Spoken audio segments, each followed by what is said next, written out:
The awesome thing about courses is I stopped work on that course pretty much entirely. I haven't produced a YouTube video or a blog post or anything in over 6 years now, and it still cranks out revenue every single month. And it's all organic. We really don't do any ads. It's just organic search, YouTube. So it's amazing. It's been on autopilot now for over 6 years and still generating really nice revenues. And when did you first launch it? How long ago? 13 years, I think. Welcome to the Entrepreneur's Journey podcast, where we delve into the stories of successful entrepreneurs so you can discover what's possible. Today's guest is Greg Smith. I just finished listening to an audiobook about the foundation of Home Depot, a company you probably know about. It's a very large, multi-billion-dollar company in the United States that sells home renovations and repairs products. So I learned about how this company was founded, and the message I kept hearing was customer service is their number one value and also the number one reason why they believe they are successful and became market leaders. This reminded me of the message I heard from another book I listened to many years ago about the foundation of Zappos, the online retailer of shoes that later got acquired by Amazon. The founder and that whole book talked about the importance of customer service. And I feel like this is a message that seems to be repeated over and over again in these entrepreneur founder bio books, that customer service is the most important thing to create a market leading, super successful business, whether offline or online, whatever the case may be. And this made me think back to the very early days starting my business. I used to do customer service myself entirely through email. And at first, I really loved it. I was replying to potential customers and current customers, answering their questions, convincing them to buy from my business, and it was fun. But then eventually, I started to get a little overrun with a lot of queries. A lot of people, asking me about my products and services, whether it's right for them. And then a lot of technical issues would come in, like, a link is not working on my website, or how do they access this resource, or, where can they download that, or they can't open a PDF. And these kind of emails kept coming in day after day. And eventually, the more successful I got, the more of these emails I got. And I got really tired of replying to the same questions over and over again. Now, I knew that I could start building, template replies to answer the most common queries, which I did, but I very quickly became overrun with this job. I'd wake up in the morning and I'd have to spend 3 hours just replying to messages. And, there were a lot of important messages in there, a lot of potential customers I could be losing if I don't reply to those emails with a good, thorough, carefully crafted email to give them the information they need. So I was concerned if I stop doing this, my business is not going to work. Yet I'm getting less and less time in my life to do anything else other than email. So that's the day I realized I needed to bring on someone else to help me with this very important customer service role, handling the email in my business. And that's why I'm so excited today to introduce you to a new sponsor of this podcast, inboxdone.com, which is a service where you can bring on board a person to take over email in your business and your life. And I want to highlight how important that is to bring on a person who can take over customer service in your business, in particular, email customer service. So if anything I said there resonated with your current situation, with how you deal with email, you're getting a lot of those kind of queries and you're feeling like you're potentially missing out on business, or you're not doing as good a job as you could dealing with really important queries from people who potentially want to buy from you, or even current customers who have bought from you, or the more mundane queries like, I can't open this PDF, or this link gave me a 404, I can't find this resource kind of emails. They're boring, but it's important you've got someone who's answering those questions, and not only answering them, but building systems, creating templates and automatic sequences of emails that chase up potential customers or deal with potential refunds, processes to really deliver exceptional customer service. And all of this can be happening without you being the person delivering those emails or writing those emails or creating those templates. Certainly not the person who logs in every day and puts in all this time to deal with something that is never going to end. You're always going to get email as long as you have a successful business. And in fact, you're only going to get more and more as you become more and more successful. So I recommend, if this is your situation, you check out the inboxdone.com service service and hire someone who can essentially become your entire customer support team just by hiring this one person from Inbox Done to take over email in your business. Now, it can do a lot more than that for you, but I recommend to find out all the details, just go to inboxdone.com, check out the website, and you'll find an application form there where you can apply for your very own email inbox manager who could take over customer service in your business, which would potentially can change your life. You can take this completely off your plate and go to sleep relaxed, stress-free, knowing that customer service is being handled by a dedicated person whose job is to deal with those emails every day for you. That's inboxdone.com. Go check them out.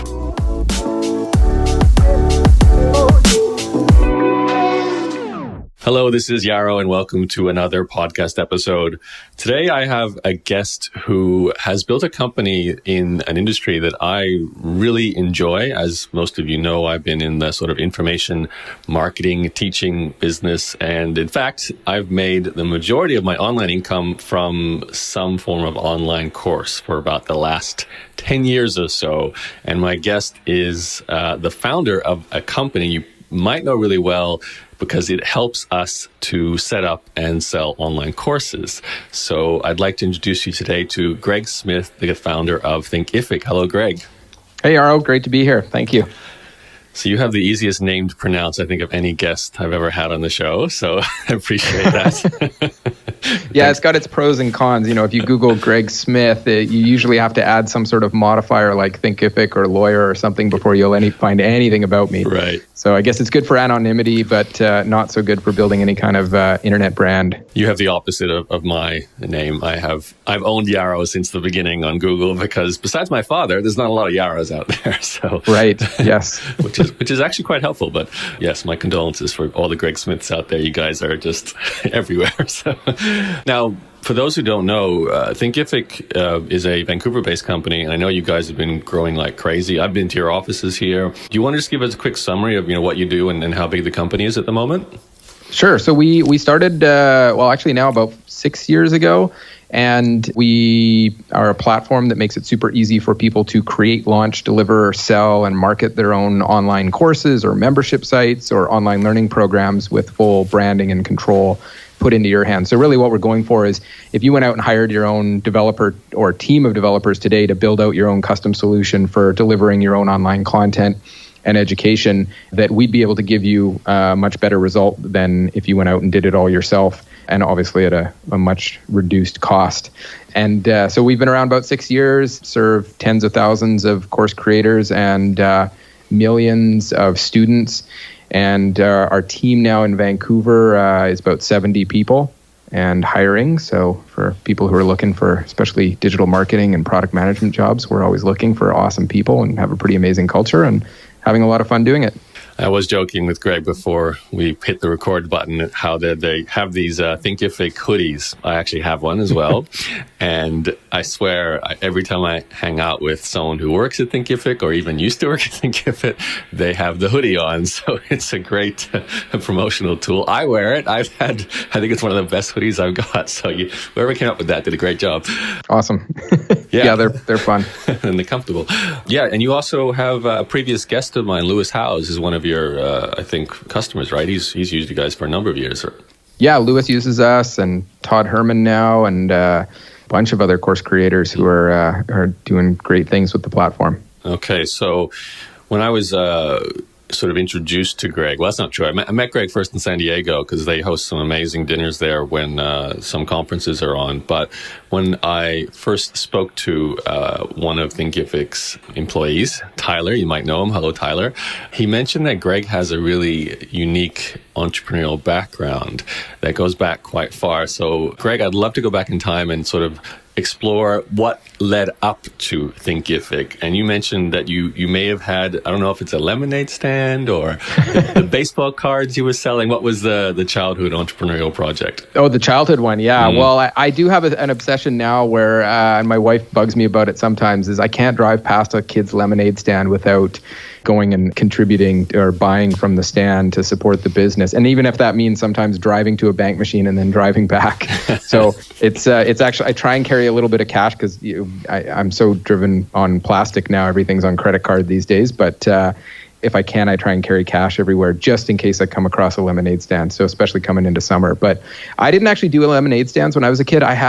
We had this crazy experiment when I was about 12 where I think we built this thing called Snowbird Mountain. And it was a big hill in my friend's sort of backyard and hidden in the trees. And we built all of these courses for essentially marbles to go down and go over ramps and through tunnels and around corners. And there was sort of like a racetrack for marble racing.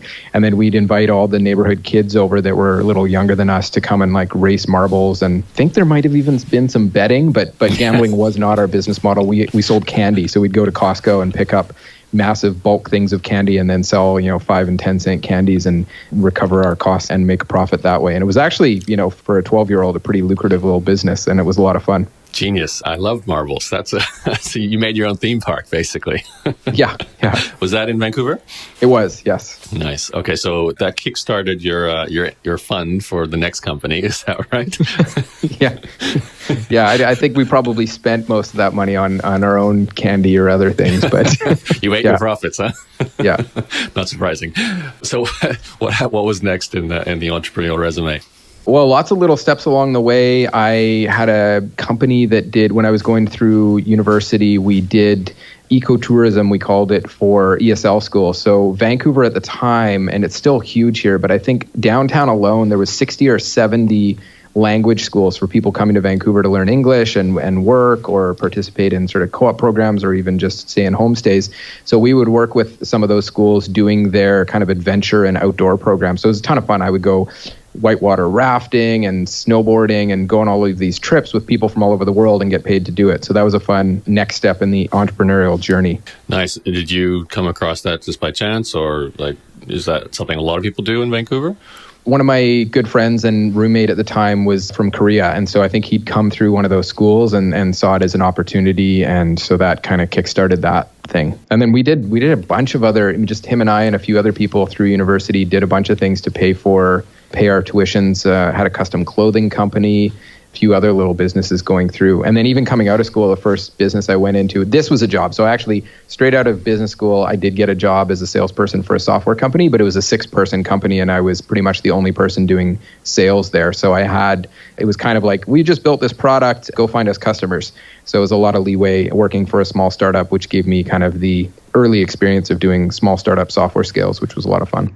So when you were in university, did you have the plan of being an entrepreneur as your kind of life plan for income, or were you thinking career, job? And even what were your parents in terms of their advice or as role models? What were they guiding you towards? Well, my dad's a doctor, my mom's a nurse, and they're very education driven. So I think for them, they're very supportive of me now and always have been. But I think education and career, your more typical go to school, get a job kind of thing was much more their focus and what they were excited about. And so, going back to when I was in school, I went through business school and then came out, worked for a while, and then I went back to law school. So I always had these entrepreneurial pursuits, but I don't think I ever really looked at it as something I was going to commit to until I started practicing law. But that being said, even my dad being a doctor, I think he was sort of similar in that respect, that he had the career and the education, but in the garage, there was always some crazy entrepreneurial pursuit, from like a worm farm or a crazy flying machine or a kid's toilet that trains them, all sorts of crazy ideas there that I think really inspired me on the entrepreneurial journey. Sounds to me like your father's projects were more side inventor type projects. He wasn't about to quit being a doctor and go sell how to train your kids to use the toilet sort of thing, right?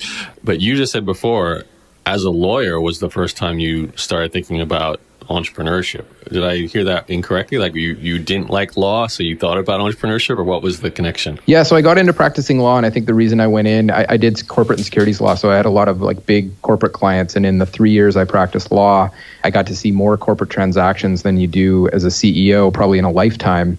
I went in for the ability to go and see all of these really exciting moments in corporate lives, and I actually loved the practice of law. I loved the people I work with, the lawyers, the firms I work with, the clients. It was amazing.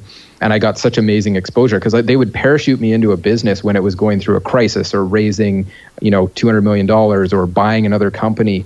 So I got to see all of these really exciting times and advise the CEO or the board of directors through that whole process. And I would do a new one of these every month or so. So it was a amazing learning curve.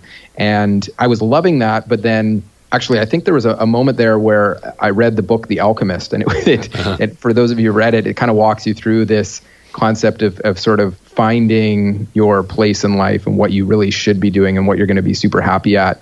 And I remember reading it and setting a deadline of, I'm going to give myself another year and a half, I think. I put an actual date in my notebook and said, I'm going to give myself a deadline and then I'm going to jump and go do something entrepreneurial and start something. And maybe I'll come back to law, but I really wanted to give it a shot and, cut away the golden handcuffs and go for it, give up the salary, cut away the paycheck and go for the entrepreneurial pursuit and see what could happen there. So when you start having those kind of thoughts and you're talking about doing things like cutting the salary, how did you plan for that transition? And also at that point, were you just like a single guy? Because obviously a lot of people, they start to have wives and children or husbands, whatever it may be. That creates, I guess, more pressure to not quit a job, and the risk seems higher to start a business. So how are you planning for that transition to become an entrepreneur? Yeah, I didn't do a great job of planning. I probably could have saved a bit more. The one thing I did when I did quit is I just went and lived with my parents for a few months, maybe even 6 months. So probably could have done a better job of planning, but I really just kind of took the leap of faith and jumped. And I was single at that time. I'm married now with 2 kids. But even when I met my wife years later, it was sort of a constant learning curve of how broke I actually was. Because when we first met, it was sort of, she'd ask me to go up to Whistler and go skiing and, stay in a lodge. And I was like, I can't come. And for a while, it was kind of a point of contention where we actually broke up over it for a little while, where she thought that I wasn't interested because I wasn't willing to go and spend money on these activities. And I had to explain, no, I'm an entrepreneur and I'm still broke at this point. Now, it's different and better now. But even when we went for our first mortgage, she got to look at all of my prior tax returns and she's like, wow, you really had a period there where you made nothing, eh? Wow. How did you keep her attention then? Because that could be a high criteria, and some women want the guy to have some money, Yeah, well, I guess you just have to be good in other ways. So I'm a pretty nice guy and care a lot about her. So I think she was able to see past my impecuniosity and to the future. And the other thing is I think there's a difference between being broke with no goals, plans, ambitions, or not working. It's different. It wasn't like I was playing video games all day. I was working 16-hour days. I was just spending everything I made on employees and growing the business. So what was the project you left the law career for? What was the first one? So first one actually was a couple of buddies of mine from law school were starting a company and putting touchscreens inside taxi cabs. And so we would pay the cab companies, and we did this in, all across Canada, and we'd pay the cab companies, put these touchscreens in them, and then we'd sell advertising on them. But also, while I was in law school and even prior to that, I was building my own online course. And so even years prior to this, even way before I went into law, first year law school, I built an online course. And that was really what really drove my ability to kind of take that leap of faith and jump into entrepreneurial pursuits, is because I was starting to generate some revenue from that course. Now, didn't translate to a lot of disposable income for me because I was funneling it back into the next business pursuit, which in the end was Thinkific. But that did help definitely in doing that, was that early online course that I created. Okay, a couple of questions. So what year was the online course, that first one you made? I think it was 2005 that I launched that first one. Wow. Okay, that was really early days, because I didn't launch a course until 2007. And, there were not Thinkifics at that time back in 2005. No, I know. It might have even been 2003, because I was definitely teaching the LSAT in 2003, and that's when I started law school. So it might have been as early as then. But yeah, I remember my brother and I looked everywhere for a solution, and in the end, I was lucky. My brother's a software developer, Matt, and he just built the solution for us. So we gave ourselves a 30-day deadline, and we said, 30 days, we're going to build the software. it was pretty crappy software. We're going to build the software and build the course and get it out there and see if anyone even cares about this thing. And it did. A few people cared. 10 people bought the course in the first week of launch, or first month launch, I think. And then it continued to grow from there. What was the course on? The LSAT, Law School Admissions Test. So it was helping people write the test to get them into law school. And it's a super, super competitive space. At the time, not so much in the online course world, because online courses were still somewhat earlier days then, but extremely competitive space in test prep, but tons of opportunity there because people really do need to get that education. Yeah, I remember I had an essay editing company back around that time, 2003, 2004.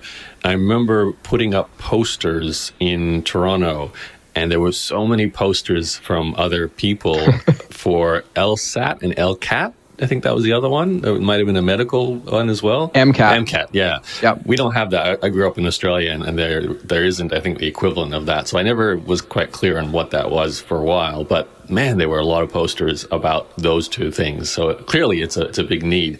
Definitely. And a great market. Yeah, I think my first hire ever, and this was like a total part-time thing that didn't even last that long, was I hired a guy at UBC who rode around on a skateboard putting up posters for me because I just got fed up with putting up posters everywhere. I also tried to outsource the putting up of posters, but it was hard to find people reliable. They never quite did it the same dedication as I did, I think, as a founder.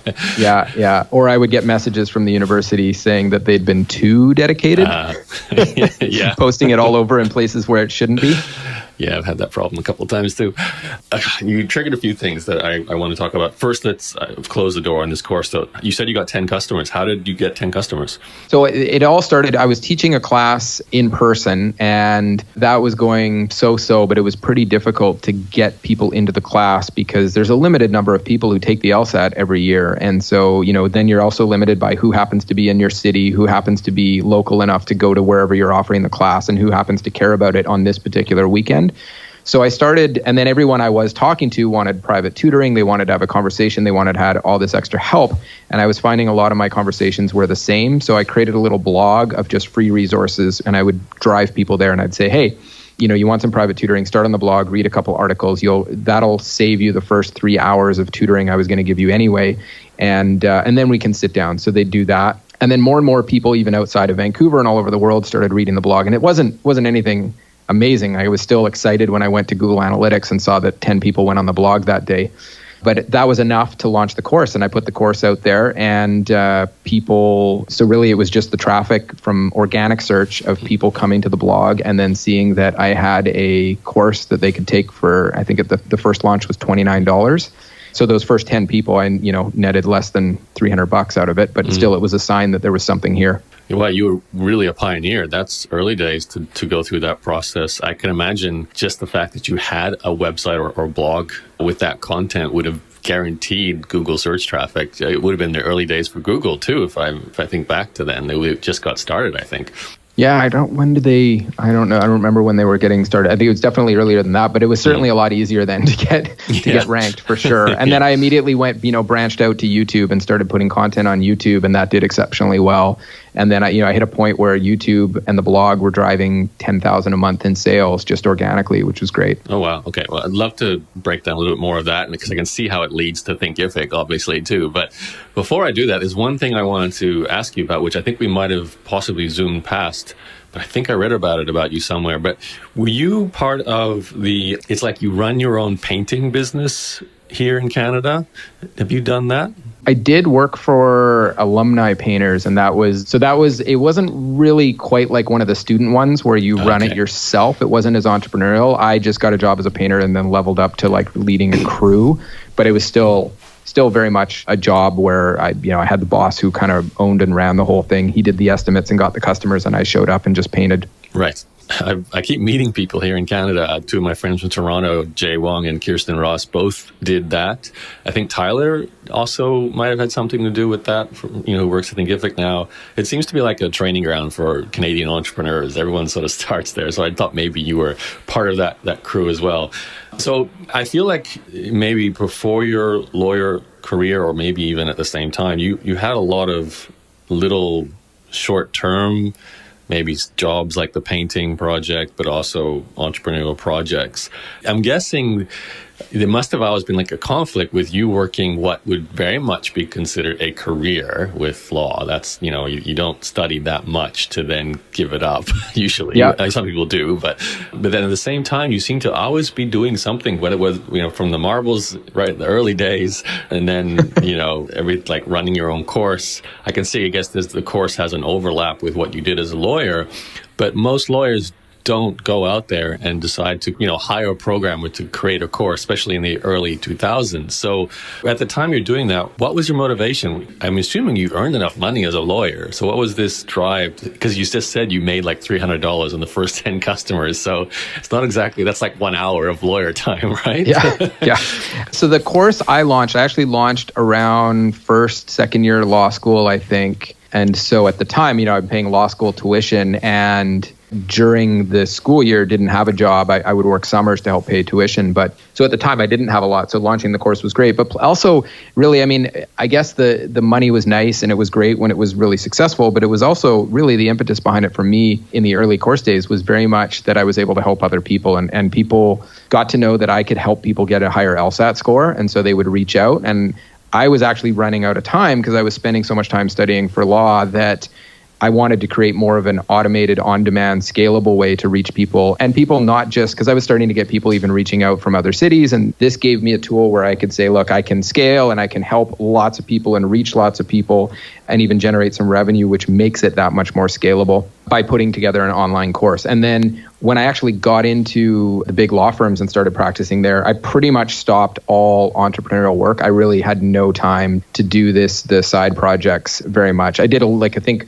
my brother and I, for a little while, we tried calling it Mondays at 9 and Monday at 9 p.m. We'd work on the course a little bit because that was sort of, hopefully I was home by 9 if I wasn't on a busy project. Wow. So yeah, I didn't spend a lot of time working on the entrepreneurial pursuits when I was actually practicing law. And I think that was part of the reason of the jump and leaving law is that I kind of missed it and wanted to get that opportunity. But the original course came when I was in law school, when I was still quite broke and paying law school tuition. What happened to that course then? Did it sort of fizzle out after you became a lawyer? No. So the awesome thing about courses, especially you create them on demand on something like Thinkific, is I stopped work on that course pretty much entirely. I haven't produced a YouTube video or a blog post or anything in over, I think, 6 years now. And it still cranks out revenue every single month. And it's all organic. We really don't do any ads. It's just organic search. YouTube drives that. There might be a tiny bit of retargeting, but I think we've even turned all that off. So it's amazing. It's been on autopilot now for over 6 years and still generating really nice revenues. And when did you first launch it? How long ago? 13 years, I think. Wow, that's a good run. Yeah. Talk about an evergreen topic. Incredible. Yeah, no kidding. It doesn't, you don't need to update it? The LSAT doesn't change? Laws don't change? I guess not, right? It did. The LSAT did update the last time it updated, I think, was more than 6 years ago, but it was a minor update. I did a quick fix to it, but that was more than 6 years ago, and I haven't seen updates since then. So I'm always a little terrified that if they completely revamp the LSAT, because right now I'm so focused, I have a team of 70 here at Thinkific, and my focus now is on helping our clients create their own courses. So if they revamp the LSAT, then I guess that business model goes bye-bye. You should probably sell that business, but let's not go down that tunnel right now. No, I've had a few offers for it, but I'm really, it's attached there's to it, a sentimental attachment to it. And I know the potential for it. I think it's doing about 1/10. I think if I could find someone who understood marketing reasonably well and put them on that project, it could probably 10x the revenues in a pretty short period of time. Okay, so any people who are in the law field, education field, who want to partner with Greg, get in touch. We put the call out there. Especially if you understand marketing online. Right. Fantastic. Because it does sound like about 13 years of evergreen sales. That's incredible. Maybe not 13 years of evergreen sales, but 13 years of sales and 6 years of evergreen sales. That's the dream, right?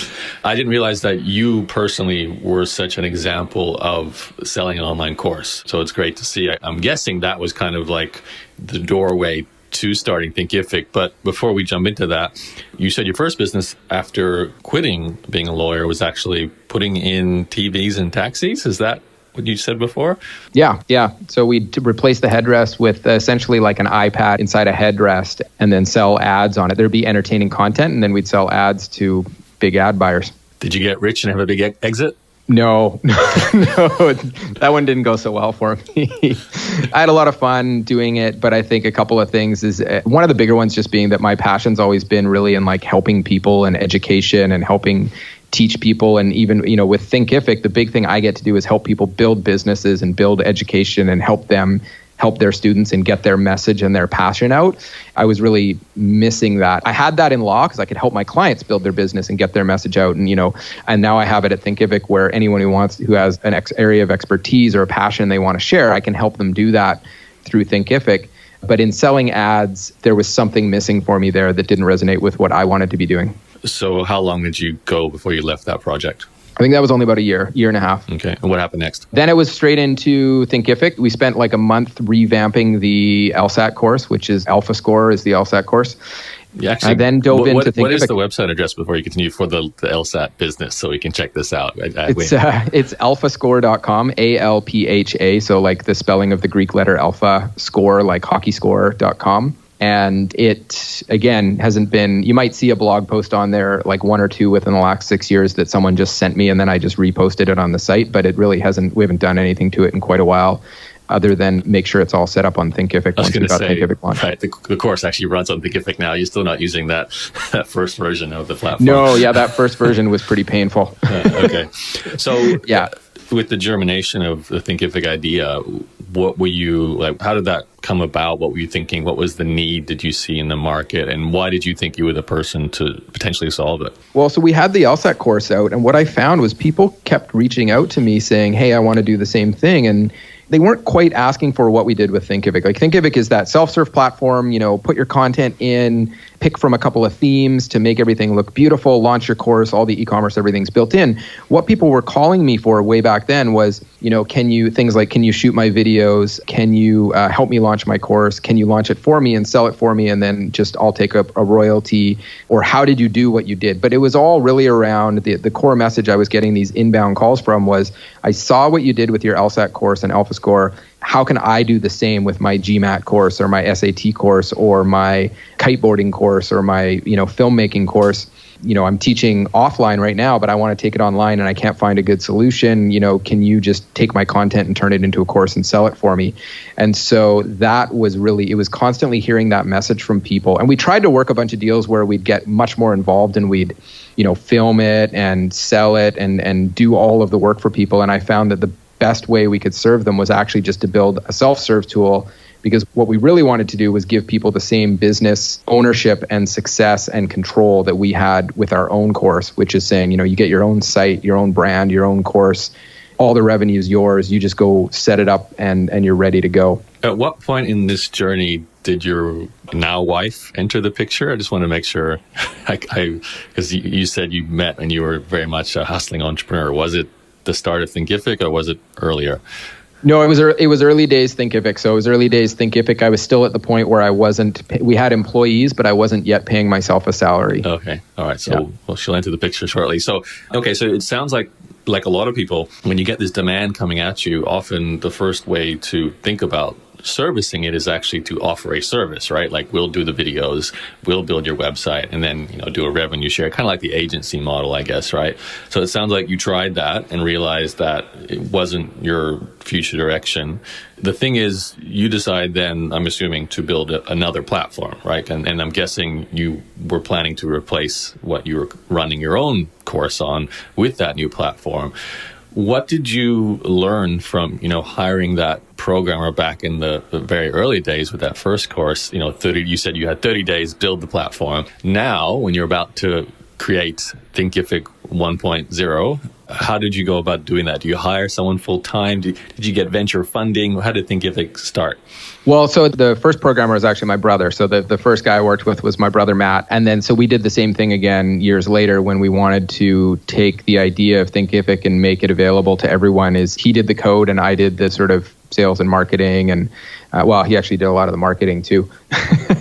But we just worked together. I think we got a little bit of money from my dad, borrowed a bit from my grandma, but just enough to kind of keep things going in that first year. And then we really turned to customers for revenue. And that's where in that first year, we didn't have this sort of full-on self-serve platform where thousands of people can come and set up their own courses. So we did have to do a lot of the manual work for people, but that was great because it also forced us to charge a lot more, especially in those early days. So we'd go to people and, now you can use Thinkific and get set up and started and launch a course for free. Back then, we'd often ask someone for $10,000 or $15,000 right out of the gate just to set something up for them. There was some client revenue pretty early on, but it was very sporadic and non-scalable. And I think that's what we realized is I was pretty good at doing the sales thing, but I could sell someone on $10,000 or $15,000 or $25,000 to do a project for them. But then we had to start all over again the next month or the next quarter. And so we really wanted to move into more of a scalable recurring revenue model where people just pay a subscription fee to use the service and then it's self-serve.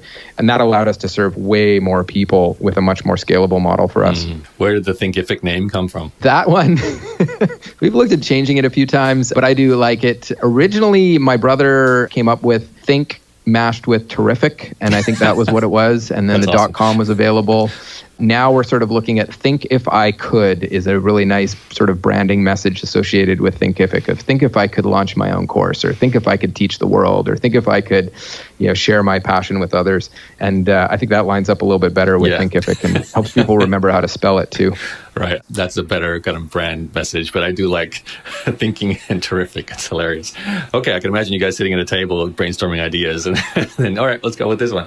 Okay, so you and your brother, you're kind of doing custom, bespoke, high-priced products, and then you're going, or services really, then you're thinking, okay, we need to get this more, less hands-on work, more recurring revenue. We need a platform. At this point, is it still just you and your brother, or is your team expanded? Like, how did it grow? Yeah, we did hire a designer pretty early because I think we recognized that my brother's decent at design, but we needed that. That was the first piece of help that we needed. And the interesting thing was the whole time we were doing these bespoke or custom solutions, we were building the platform. So we knew right out of the gate what we wanted to do. We kind of had a few deviations and false positives along the way where we got pulled in other directions.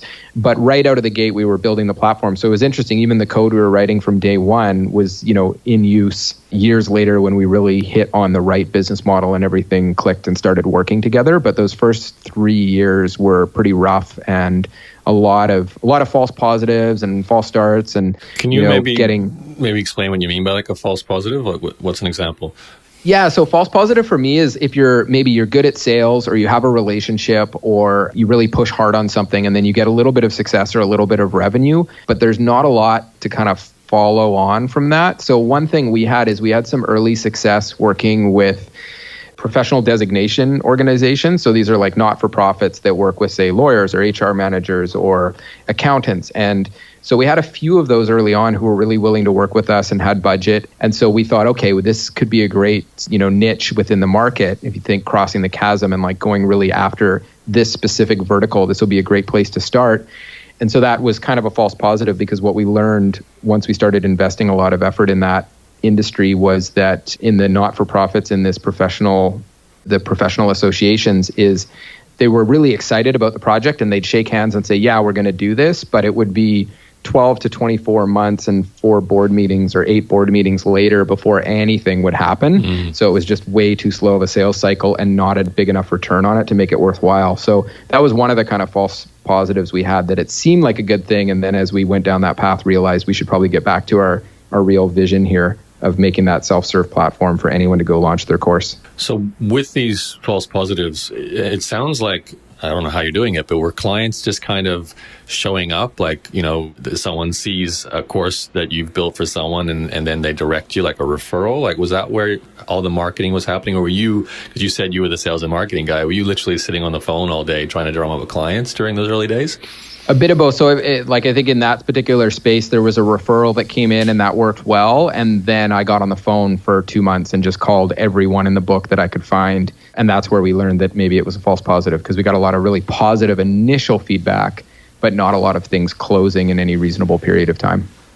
Right, because how did you think about your target market? I can imagine, there's so many potential avenues for selling digital information today, and certainly more so maybe when you started because people just didn't have the general awareness that this is something you can do, certainly not easily, right? So you'd have had everything from the hobbyist to corporate, B2B type platform options, right? So how did you decide, even making a phone call, like today I'm going to phone nothing but real estate companies and see if they want to do a course? Like, how did you decide that? Well, early days, we were really kind of going for this, like, I think our ideal avatar early days was sort of the somewhat celebrity expert. So ideally they had content. Now, it might not be online content, but they were teaching people. It could be a textbook. It could be a live class that they did.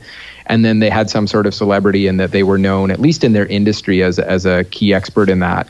And the idea there, though, was that we were going to partner with them and do a lot of the work for them. And what we saw over chasing that avatar is that, yes, we could do it at a very non-scalable level, but we actually could generate much better results for ourselves and for our clients if we built more of the self-serve platform and just gave them all the tools to do a lot of it themselves with the training to go out and do it. And so what we find now is that if someone has the expertise, they can go out and generate the audience. Now, if they have an audience, all the better, but there's enough understanding of and opportunity and ability now out there that if you have some expertise or some passion, you can actually get out there, start generating your own audience, and the end result will be that much better for you, because then you kind of own the entire platform, your own brand.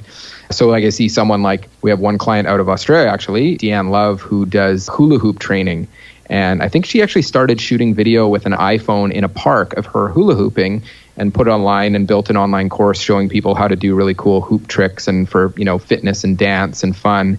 And now she's got a whole team. She travels the world. Her whole site and brand and product looks amazing. And she's really just, through creating content, been able to get out there and build this massive audience and really successful business around her hula hooping hobby. For the love of hula hoops, that's awesome. You need someone doing yo-yos and what's another old school hobby? Tell me a bit more about at the point where you said, okay, let's build a do-it-yourself hosting an online course platform. That point where you really realized that's the direction you want to take the company, and maybe not a false positive, a positive positive. Did you just tell your brother, go build it? Or how did that begin? No, it was probably more like he told me. I think we had that idea right out of the gate. That was what we discussed 6 years ago, day one, kind of opening things up, and said, we really want to have this sort of multi-tenanted, as in like lots of different people can create their own site, but it's white labeled. They can make it look how they want. They can build their course how they want, give them total control. And that's actually what we wanted out of the gate. And my brother looked at me and said, yeah, I can't build that on my own in, any reasonable period of time to sort of generate revenue. So that's where we started building it, but then used what we were building to do some of these more custom solutions. So we'd have the basis of a platform that we were building, and while we were creating that, we'd go and do these custom solutions. And then it wasn't until 2 or 3, we kind of got distracted, and we could have done it a lot faster, but we got distracted with some of these false positives.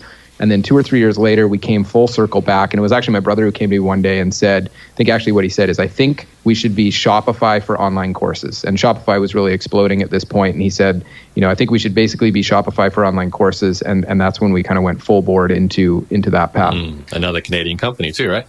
Yeah, interesting the way you sort of explain, almost like a formula for bootstrapping a software company, because you have this vision, and I've actually been there. I had a software startup in 2012.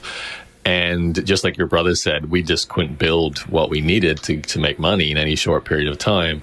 And you kind of found a really great sort of stopgap solution where we build it, but we do more of the work hands-on so we can get a higher value client. The danger, like you said, was seeing that as potentially your business model, where ultimately you need to kind of pull it back and go, no, this is a cash flow source to get to the point where we can actually release the full-blown platform that we want. So how long did it take for that first version of Thinkific to be created? And was it just your brother still building it over a long period of time, or did he eventually have help? No, we'd hired other developers. And actually, I think one of the first guys we hired was another Matt. So my brother's Matt, and then we had another Matt Payne, and he's now our CTO. So we did a pretty good job of some of those early hires. And one of the earlier ones as well, our director of marketing is now our COO, Miranda Levers. And so they're co-founders now as well. And they came really early days. And I'd love to say that I knew what I was doing hiring then, but I think we just got super lucky with some of the early people who joined our team, which made it amazing. So how long did that platform take to build? Well, I mean, we've been building it for 6 years, and it's all the same code base. I mean, they've cut away a bunch of chunks of it. So obviously, each year grows exponentially on top of the prior year, because I think our product team is 25. Well, we're 70 people on the whole team, but our product team is over 25 people now. So well, when was the first release? I mean, like at what point did you actually go to the public and say, we have a do-it-yourself platform? Oh, yeah. Well, that wasn't a defining moment. I mean, we went through a whole period where we had a platform, but only we could really build and manage within it. So we didn't have the user experience that was open enough to like have everyone just sign up and build their own stuff. So early, what we were doing when we hit platform stage where we're like, you can have your own site and brand it and create the course, we were still doing the work inside of it. So we would actually email people, call people up, hop on a Skype chat with them, get them to Dropbox us their content. Then we would upload it to our system, build out a site for them, send it back to them, and then we'd hop on another Skype call to walk through it with them and ask them for their credit card to start charging them. Wow. So that went on for, almost 6 months like that. And then we launched the ability for people to sign up on their own, bulk upload all of their content on their own, build out their course, and pay us, of course. And that was a really nice day when we kind of put that out there. So even that took a while. It was a very sort of staged approach. And obviously looking back, we probably could have shaved years off this whole process if we knew exactly where we were going and what it would take to get there. But we didn't. And we learned a lot on the way. Which leads to a question, what would you do differently only in that early stage now with hindsight, if you were advising someone else who wants to follow in your footsteps? I think figuring out really early on a few key things. And people talk about product market fit, and that's, to me, the definition of that is when your customers are pulling you in a direction and it becomes easier to make decisions about what you're creating. You're not struggling by calling people up and saying, please tell me, what you want. I mean, you should be having those conversations, but it really hits you when it's like this unstoppable force that's pulling you in a direction and you basically just get to start doing what people are looking for. Now, you still need to think about the future and have your own vision, but having that piece is huge. But then I think people talk about that being this early thing that you need to get right. And I think, in advising someone early on, we could have gotten that right way sooner if we'd been better at talking to and listening to customers. But then I think the other piece is you need to fit that in with the channel that you're going to use to reach them. So the marketing piece. And I think another big thing we could have done early on is that we didn't really know how we were going to acquire customers in the end or what we were going to create exactly for them. So I didn't worry too much about building an audience and a marketing channel. And I think people do this a lot better now. But I would have started right out of the gate, writing about and making videos about and generating content generally in our industry, because we knew we were going to do something in education and creating courses. So if I'd been building that base way back then, we would have had a way bigger sort of following and audience when we actually figured out what our product market fit was. Yeah, so those two things would have been things we could have done a lot faster early on. I guess if you don't have a clear direction on who you're servicing, more of what your product is, but who do you want to help and how do you want to help them? And I think this is one of the real challenges with the software company. I know I felt it, is that you have in your head this idea of what it is supposed to do, right? And you must have felt that way for a long time, given how many stages you went through. You must be thinking, oh, why can't we just have an upload button to upload this content rather than them sending us a Dropbox file, right? Yep. But you have to go through that staged development process unless you, I guess, get some crazy amount of venture funding and hire 10 developers out the gate, which is not usually likely, right? So that's the real challenge, I think, for any software company to get that part right. And I think even if you feel like you had those false positives, it sounds like you did have a fairly effective staggered growth mechanism, moving from almost like a consultant service company to a full-blown software company and just rebalancing that over time. And that's not necessarily a bad way to grow a software company, I would suggest even today, right? Yeah, definitely. And even the building feature, even if we had funding right out of the gate, which is pretty tough to get funding just based on an idea and you don't even have your model in place, but it can happen. And we did get funding later, but even after having significant revenues, and even today where we have lots of software developers, we still do some of these things where you do things in more of a manual way until you realize that it's actually, or more of an MVP way, like a minimum valuable product. And so with that upload thing, we probably could have spent a couple of weeks just building it right out of the gate, but it was more efficient for us to validate that people really did want us to upload the videos and this model was going to work. And then they were going to get back to us and give us their credit card before we went and built it. Because that, if we'd just gone out of the gate, even with 10 devs and started building that stuff, it would have still delayed things by, a few more weeks just for that feature and a few more weeks for the next feature. But by doing it for them, it let us create a whole course site for them in a matter of a day, rather than saying, okay, we're going to go build all those features. We'll be back to you in 2 months. Right. No, that's a really great point. You MVP each feature. That's manually do it first and then prove that you need to develop it.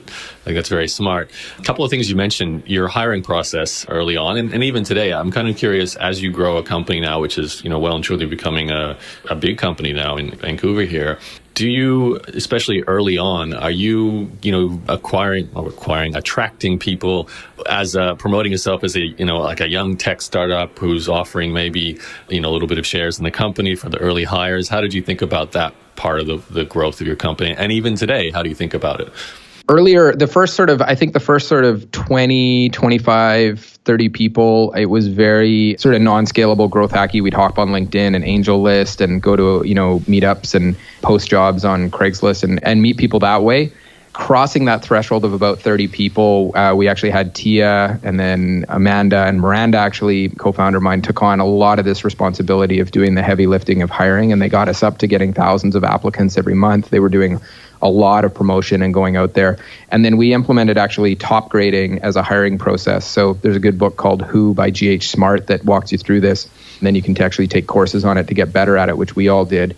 And that was a real turning point in terms of our ability to hire amazing people, both in terms of identifying people through a hiring process where my gut told me it was probably going to be a good idea, but the hiring process said run the other direction, and then vice versa, where your gut's telling you it's a bad idea, or you're not really, or the person isn't very good at selling themselves in the interview process. But by digging in using this methodology, we can actually identify some of the sort of, diamonds in the rough.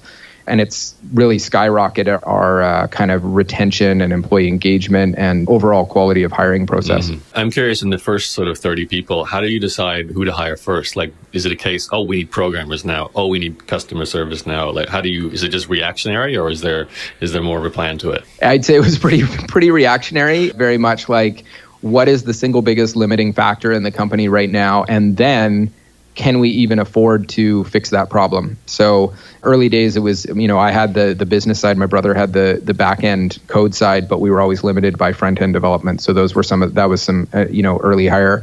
Then it was, we need to do better on the marketing and digital marketing side, as opposed to just Greg doing this non-scalable hop on the phone and email stuff. And then of course, more on the software development side pretty early, but it was very much a needs driven. What's the single limiting factor in the company? And to be honest, to some extent, we obviously plan a lot more now and solve for some of the problems 6 months or a year out by hiring now. But even in looking at the hiring plan now, part of it is, what's the single biggest limiting factor in this area of our company? That'll help us determine what we need to hire for. Right. Theory of constraints still in action, huh?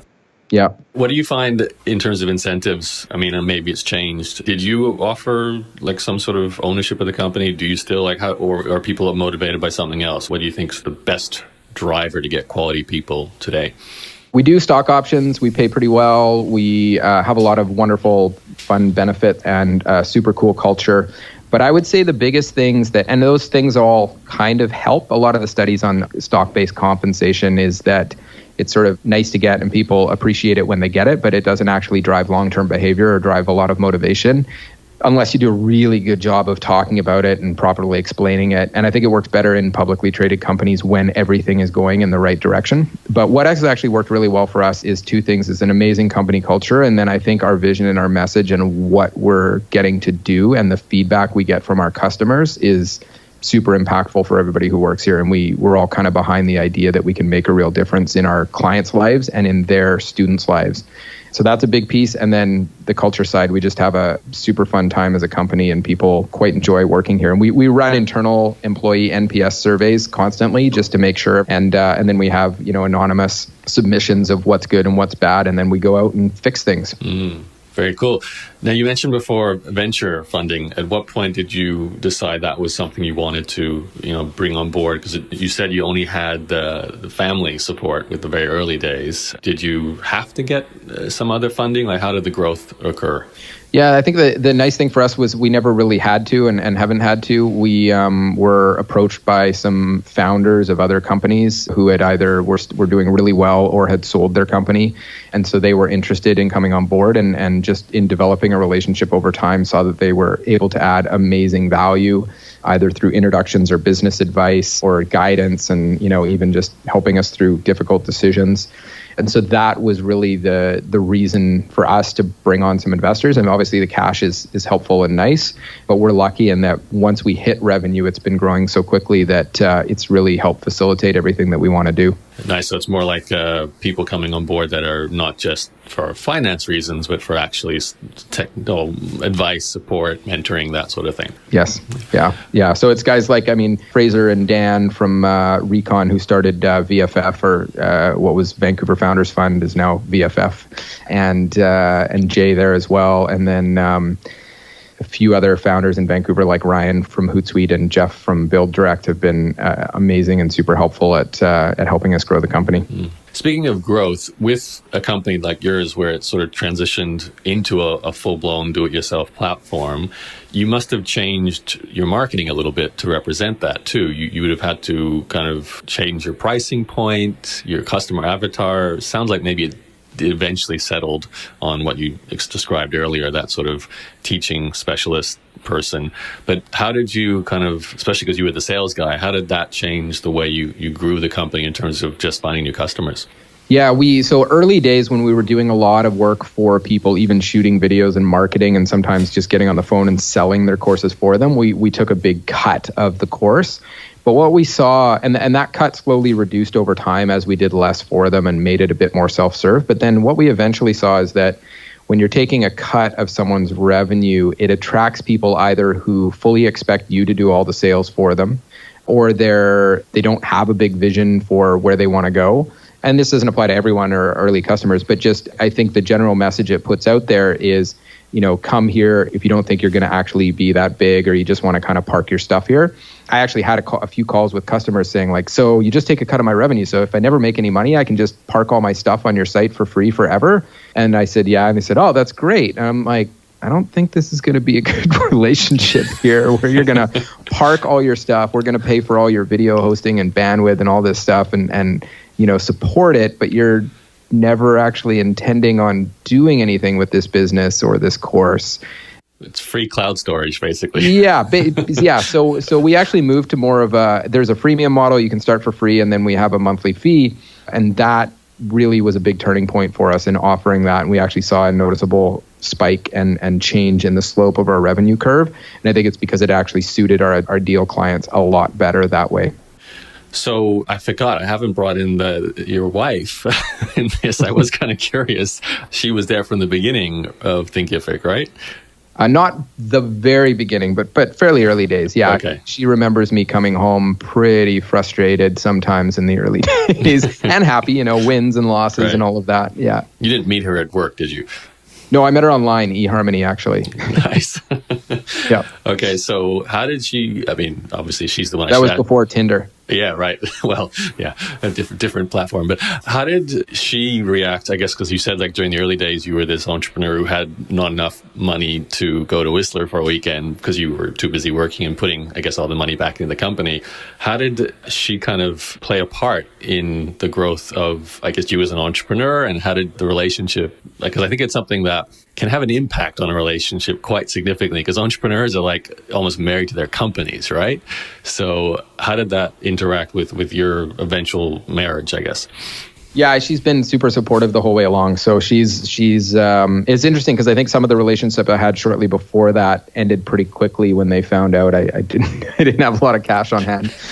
But she was not at all like that. She was super supportive throughout the whole journey and always has been and still is to this day. Especially now with 2 kids at home. So she actually works at one of the top 4 accounting firms. Well, she'll have me say the top one, KPMG. But she's taken a 1-year mat leave with the 2 kids at home and is super supportive by taking care of them so that I can get more done at work. But yeah, she's just been awesome the whole way through in supporting me and all of that. And I don't think either the personal cash flow or even the amount that I work was too much of an issue. I think the fact too that, being a CPA and working for a big firm, she totally understands hard work and long hours and that stuff. So even after first kid came along, we would put our daughter to bed and then both of us would pull out our laptops and put a few more hours of work in before we go to bed. And, I don't know, that doesn't sound like the most romantic evening, but we do have our I think it's important you also have your couple time and that stuff built in and your trips together or time together. Yeah, couple time on the laptops in bed. It's very romantic. Yeah.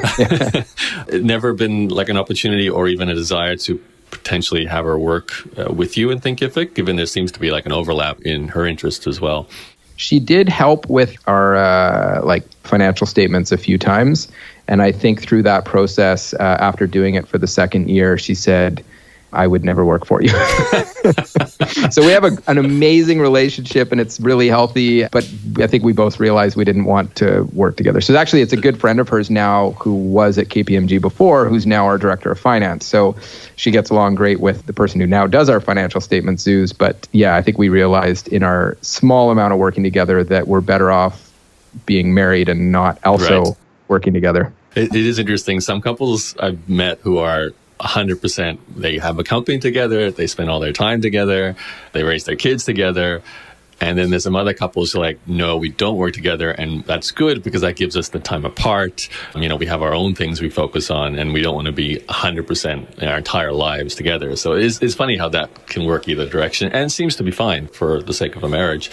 Greg, let's just move towards the end of the interview here. With Thinkific obviously still on this incredible growth curve, what do you now personally want the company to become and where do you see it going? Like, is this something, I know you're probably not thinking about exiting at this point or anything like that, but obviously the bigger it gets, there'll be more things like, do you want to float the company? I mean, we've seen Shopify do that. And I think, is Hootsuite floated here as well? I'm not sure.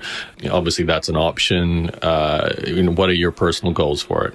I really have two big ones. I love personally helping other people, especially in kind of business and education pursuits. So those are the two big goals I have associated with it is the more we can help someone out there who has a passion or an expertise and they want to go out and share it with the world or make a difference in more people's lives, and then helping them to build a business around that and helping or to grow their business further around that and then to go out and actually make a bigger difference. So the two pieces there is the business growth and actually achieving transformation in students' lives and education in students' lives to make a difference. And I think education is the strongest force on the planet for affecting global change and world change and personal change. And that's really how I think you affect massive changes is having lots of individual personal transformation and change. So we want to empower our clients to go and make that happen. And then on the client side, by growing their business, if there's a sustainable business behind your education and sharing of knowledge and teaching others and sharing your passion, then it becomes something that can scale and it can reach more people and it can be sustainable and go on for a long time. So to me, the big goal right now is the more we can do of that, the better. And so when someone reaches out to us, the first thing they see is that we're totally dedicated to helping them achieve their success in their business and in educating others. And that probably it ties right to a lot of our core values and things we do here. And we'll spend money even if it doesn't mean more profit for us on achieving these things. So for example, we spend a lot more on customer support than I think any other company in our space does because we want to make sure all our clients are super well supported. So it's really about driving to those two goals of creating real businesses that can actually go out and make change and transformation in other people's lives and doing as much of that as possible. Okay, so basically focus on the core business and whatever happens from that point forward, you'll see what happens kind of thing. Like in terms of future growth, it's just a case of just doing the best you can for your customers right now. Yeah, and I wouldn't put IPO off the table at some point potentially or just continuing to grow, but I think those are still far enough away. We're probably big enough now we could even consider an IPO, but I've done them as a lawyer for clients before and not really at that stage where we'd want to look at something like that. Fair enough. One last question for the listener who is loving your story, in particular the Thinkific story, and they might have an idea for some kind of software platform or any kind of platform, I guess.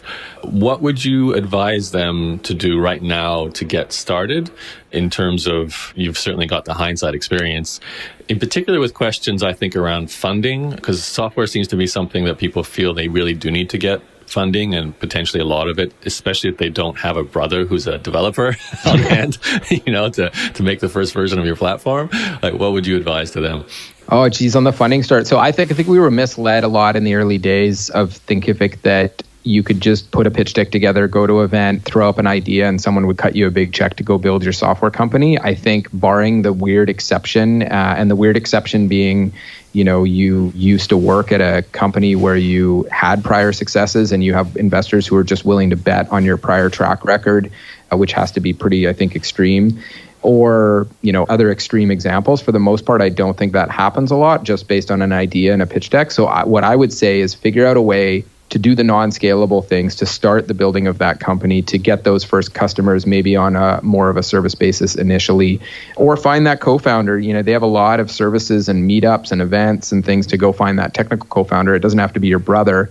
In some respects, that's maybe not the best idea, but go and find that technical co-founder. And then I would say just get building. I mean, with the tools that are out there now, you can build basic level SaaS software pretty damn quickly, and then go out and get some of those first customers and get value out of that. And I'd say, getting started with that, I think you're way better investing early efforts in building a marketing channel, getting content out there and starting building a base of customers, learning from those customers, starting to build that early product from them, and maybe doing some non-scalable, even service or custom work for them, than you are worrying about pitching investors. I think the only time the investment really worked for us was when we didn't need it. And then the investors just came to us and said, hey, we're interested.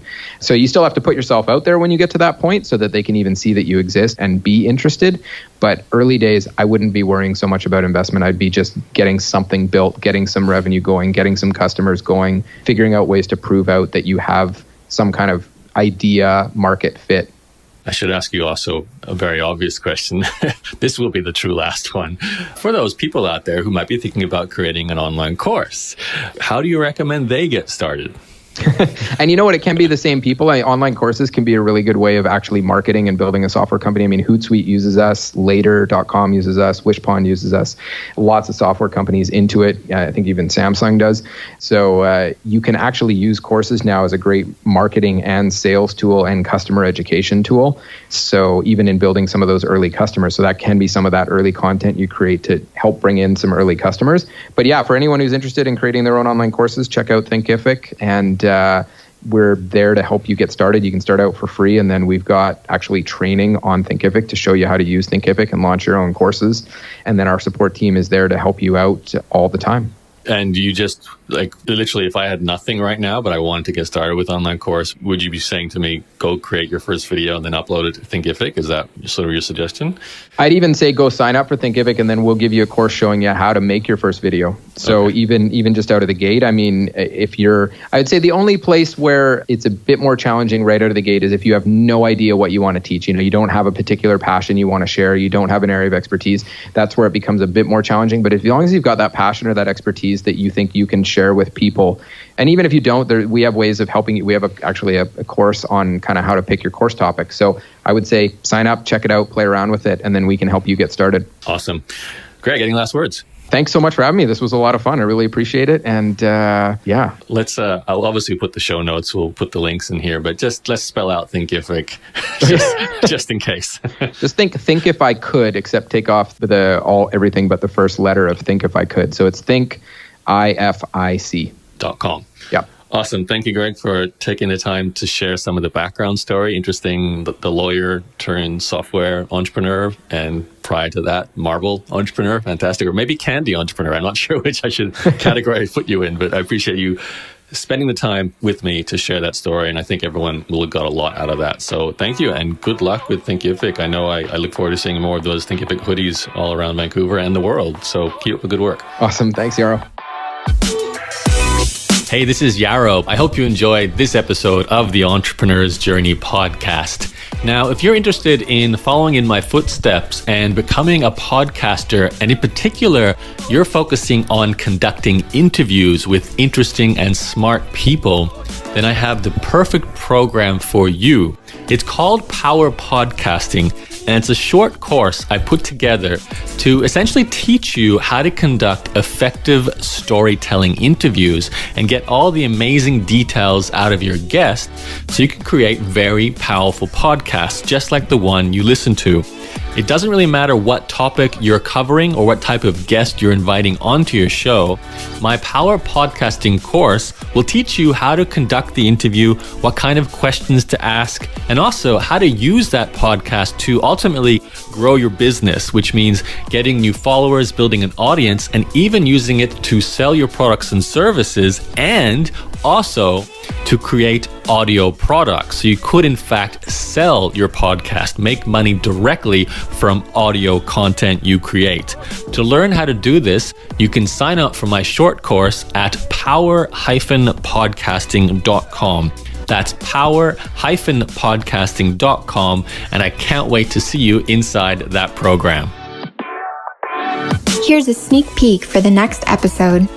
I always really wanted to create something that kind of lived beyond me, that was bigger than me. And I can look at it now and I can say that I really did look to build a business where I could exit the business. That was always a plan. And whilst we ran for 12 years, which was, a long time before we exited, it was always there. I was always thinking, right, if I'm ever going to actually sell this business, then I can't have my name above the door.